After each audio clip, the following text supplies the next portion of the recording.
酒豪の太極拳アスリートの頼みです。はい。ということで、今回ですね、こちら日本酒を購入しました。こちらはですね、栃木県小山市というところで作られているお酒で、鳳凰美伝というものになるんですけれども、季節によってですね、いちごとかぶどうとかいった生リキュールからですね、鉄板の梅酒とか柚子酒といったもの、いろんなものがあってですね、こちらはスタンダードな普通の日本酒になるんですけれども、僕がですね、太極拳の大会で金メダル1位を取った時にですね、飲むお酒としてですね、購入しました。保管自体はですね、冷蔵庫で冷やしておけば、もう5年単位で持つお酒ということで、むしろですね、3年ぐらい発酵させた方が美味しく飲めるよということで、お酒屋さんの店主さんからですね、いろいろ教えていただいたので、ちょっと冷蔵庫で冷やしておいて、大会で1位を取ったタイミングでですね、飲もうと思ってます。僕結構ですね、お酒を飲むのが好きで、別に普段からたくさん飲むわけじゃないんですけども、どっか旅行で遊びに行った時にその土地のお酒みたいな、いわゆる地酒ですよね、を購入して飲むのが結構好きなんですよね。なのでですね、ぜひ皆さん自分の住んでいる県の有名なお酒とかね、こういうお酒美味しいですよっていうのおすすめのお酒がありましたら、ぜひコメント欄の方で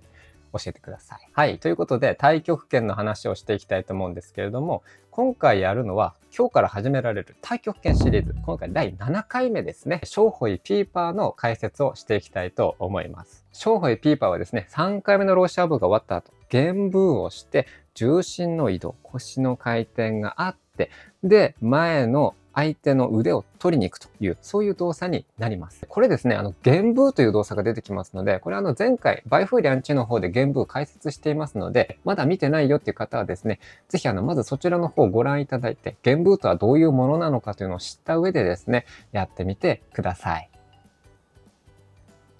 はい。それでは、今回は、ショウホイピーパーの解説をしていきたいと思います。ショウホイピーパーは、24式太極拳では5つ目の動きになるんですけども、バイフーリャンチ同様ですね、玄武、半歩引き寄せるという動作が出てきます。で、半歩引き寄せた後、腰の回転で、さらに回転して戻しながら、相手の腕を取りに行くという、挟みに行くという、そういった動作になります。今回もですね、いつもと同様、順を追って、分かりやすいように解説していきたいと思います。ですね、まずローシャオブ3回目が終わったところからですね、こんな感じでローシャオブが3回目終わってます。で、今、ゴンブーの歩形ができていて、で、ここからですね、玄ブーという方法が使われます。これ、バイフーリャンチと同じですね。まず玄ブーしていきます。ここから、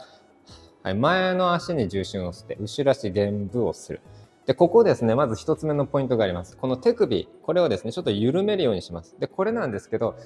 意識をですね、前に飛ばすという役割がありまして、実際はこれ相手を押してるわけですね。なので、こうやって押すよりも、最後、この意識をこう奥まで飛ばすことによって相手がですね、より遠くまで飛んでくれるという、そういう役割があります。で、あとこの手首を緊張させないということですね。こういったことがあります。なので、ポイントですね。まず一つ目のポイントは、はい、これ手首を緩めます。はい。で、次、ここからですね、後ろのかかとをついて、前足から後ろ足に重心を移動して、で、この時ですね、ちょっとこう左手が上がってきますね。ここで、ちょっと左手が上がってきます。で、後ろに重心がかかった。で、この辺からですね、腰が回っていきます。はい、腰が回ります。で、この時のポイントですね、腰が回った時のこの手の位置関係なんですけども、これはですね、体の連動ですね。以前動画でも出してますけど、こんな感じでですね、こう、腰が回れば、はい、手もこのように回ると。こういう関係にある、これ体の連動ということで、以前お伝えしたんですけれども、これと同じことがここでも行われています。ここから、ここで腰が回る。腰が回るということはですね、はい、左手がちょっと前に出て、で、右手が、内側というか、自分側にこう来るような感じ。極端に言うと、こういう風に引き合ってるような感じになります。なので、ここから、まず重心の移動があって、で、そこから、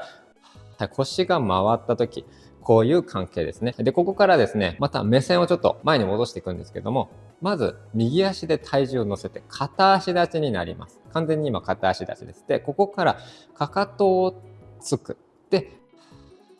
体を戻す。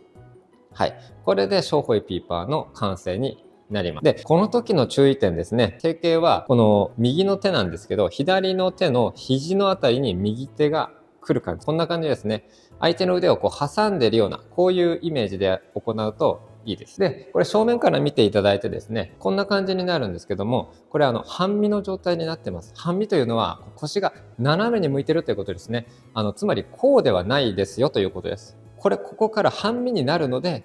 はい、手がこのようになるわけです。この手の位置関係、こんな風になるわけですね。この腰がですね、こうあった場合、手ってこうなってますけど、これが半身になることによって、手の位置っていうのがしっかりこの辺、この右手が左肘のあたりに来るということになります。はい、それではまとめです。ローシャオブ3回目が終わったところから、ここからですね、まず半歩引き寄せがあります。はい、玄舞をして、で、この時ですね、この右の手首が緩みます。で、かかと後ろついて、で、前から後ろに重心を伝えて、腰が回った時、ここですね、手の連動があります。少しこう、引き合うような感じで、右足に重心を多く乗せて、左足完全に離して、で、かかとをついて、目線を正面に戻した時、手が合わさって、ショーホイピーパー完成となります。で、この時ですね、右手は左手の肘のあたり、で、体は半身になっています。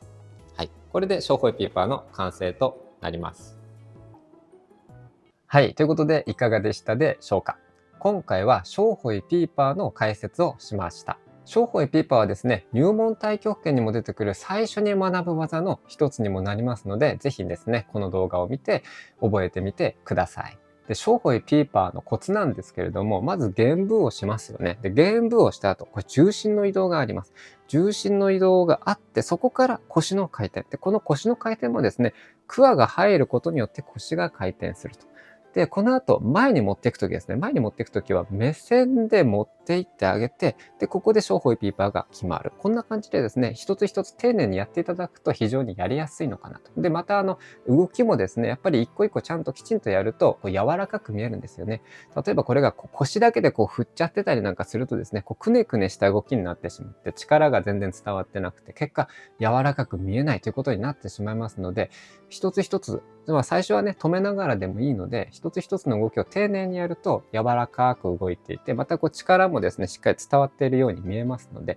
ぜひね、この辺丁寧にやってみてください。はい。ということで、今回の動画参考になった、面白かった、もしくは僕を応援してくれる人は、チャンネル登録と高評価ボタン、それから絵文字一つでもいいのでコメントいただけると嬉しいです。それではまた次回の動画でお会いしましょう。バイバイ。